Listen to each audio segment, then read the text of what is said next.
జనం కోసమే కదరా దేవాగాడు దేన్ని లెక్క చేయండి. తెల్లారేసరికల్లా కాలి బూడిదైపోతే ఏం చేస్తాడో చూద్దాం.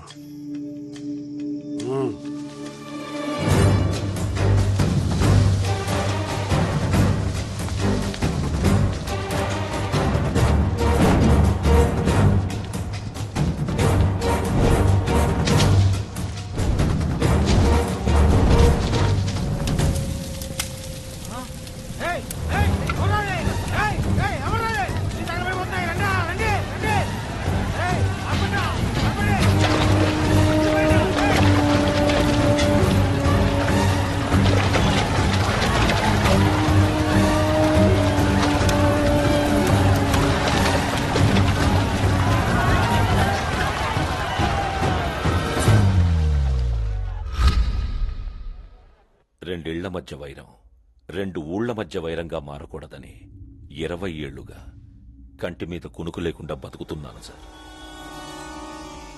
పగతో వాళ్లు నా ఇంటి మీదకొస్తే బాధతో ఓర్చుకుంటున్నామే కాని తిరిగి వాళ్ళింటి మీదకి కత్తులు దూయట్లేదు సార్. నిన్న రాత్రి సమయానికి మా వాళ్ళు వచ్చి ఆపకపోతే ఊరు శ్మశానంగా మారేది సార్. పంట చేతికి వచ్చింది కదా, మీ వాళ్ళే బిర్రున దాగి తగలెట్టుకొని ఉంటారు. పైగా చదువుకున్నోడున్నాడుగా, ఇన్సూరెన్స్ వస్తుందని చెప్పుంటాడు. ముందు వెనక చూడకుండా కొంపలంటించుకున్నారు. ఎస్పీ గారు, చిన్న పెద్ద చూడకుండా వాళ్ళు చెప్పింది నమ్మి మమ్మల్ని ఏడదాకా పిలవకూడదు. చెయ్యనివి కూడా చేయాలనిపిస్తుంది.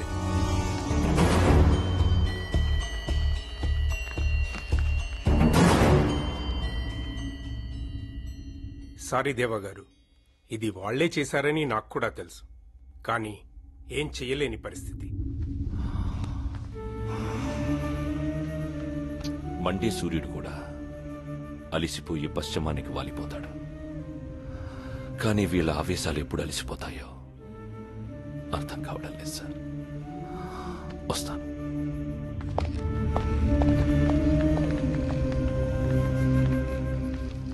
ఈ గడ్డ మీద పుట్టినోడికి రక్తం మరిగితే పగోడి ప్రాణం కోసం వస్తారనుకున్నాను. ఇలా ఆడంగోల పోలీసుల దగ్గరకు వస్తారనుకోలేదు. ఈసారికి ఇళ్లే తగలబడ్డాయి.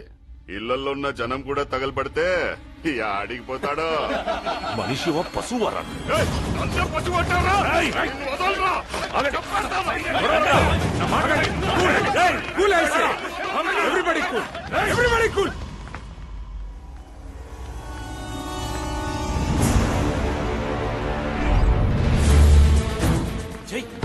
ఎక్కడికి?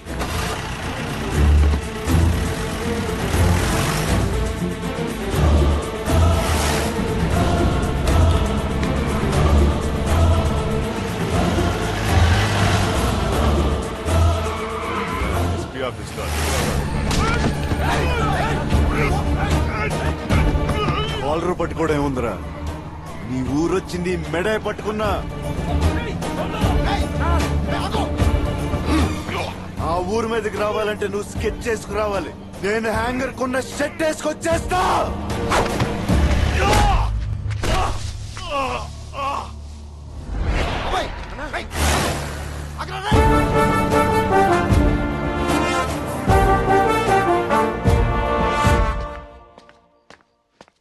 జై,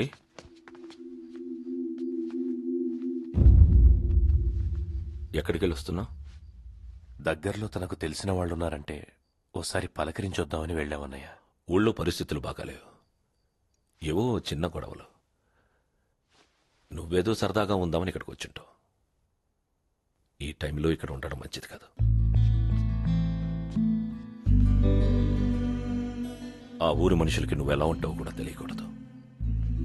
నీకేదైనా అయితే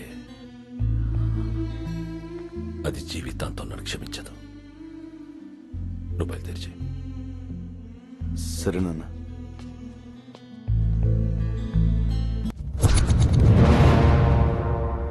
మనుషుల ప్రాణాలు తీస్తున్నా సరే, పౌరుషం లేకుండా రాజీ కోసం సంధి కోసం ఎదురు చూసే ప్రాణాలు రావి. అలాంటిది ఊరొచ్చి ఎవడ్రా వాడు? ఎవడా ధైర్యం? వాడి కొడుకు దేవాగాడి కొడుకు జాగ్రత్తగా ఉండాలన్నా తిక్కరేగి వాడు ఈ ఊరి మీద పడితే ఈసారి మెడ పట్టుకోవడం కాదు, మేక తలలు తెంపినట్టు తెంపే కసివాడిది. ఎక్కడుంటాడు? హైదరాబాదులో వాళ్ళ అమ్మతో ఉంటాడంట. ఈ ఊరికి చుట్టం చూపుగా వచ్చాడు. రక్తం చల్లపడి బతుకుతున్న ఆ ఊరికి వీడి ధైర్యం తాకితే అందరి రక్తం ఉడుకుద్దిరా. ఆ ధైర్యం పట్నంలోనే చచ్చిపోలా. ఎవరు కావాలండి? మా ఊరబ్బాయి ఇక్కడ ఉన్నాడని తెలిసింది. ఒకసారి కలిసిపోదామని వచ్చాం. బయటికి వెళ్ళారండి, కాసేపట్లో వస్తారు. కూర్చోండి. చాలా మంది ఉన్నాం. బయట హోటల్లో టీ తాగి వస్తాం. లేపేయగలవన్న కాన్ఫిడెన్స్ ఉంటేనే వెళ్దాం పూర్ణాబాబు. వాడు ప్రాణాలతో మిగిలితే చాలా ఘోరాలు జరుగుతాయి. వాడి తల తీసుకుని మనం ఊరెళ్తాం.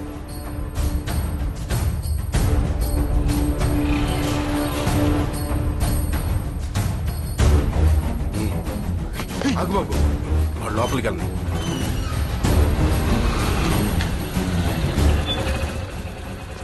బాబు, మీకోసం ఎవరో ఊరు నుంచి 10 మంది వచ్చారు. కూర్చోమంటే ఎదురు హోటల్లో టీ తాగి వస్తామని వెళ్ళారు.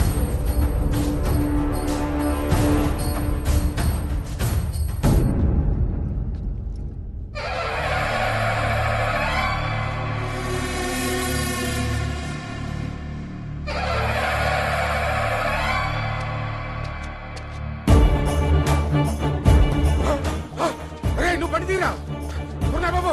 ఆడి ఇక్కడెక్కడ ఉన్నాడు? మనం వచ్చామని ఆడికి తెలిసిపోయింది. చెప్తాను ఎక్కడే ఉన్నాడు. ఎదురు యుద్ధం చేయడానికి వాడు సిపాయి కాదు, చిరు తప్పులే. ఎంటాడు చంపేస్తాడు.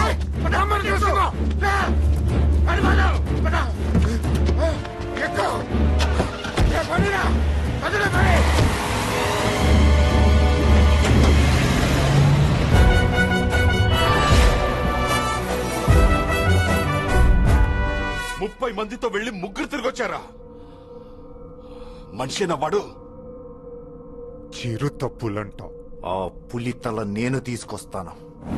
ఆ నా కొడుకులకి జీవిత కాలం భయం ఉండేలా ఆ తలని పొలిమేరలో ఎలాడదీస్తాను. వీళ్ళకి మారు, మనం జంప్ అయిపోవడం బెటర్.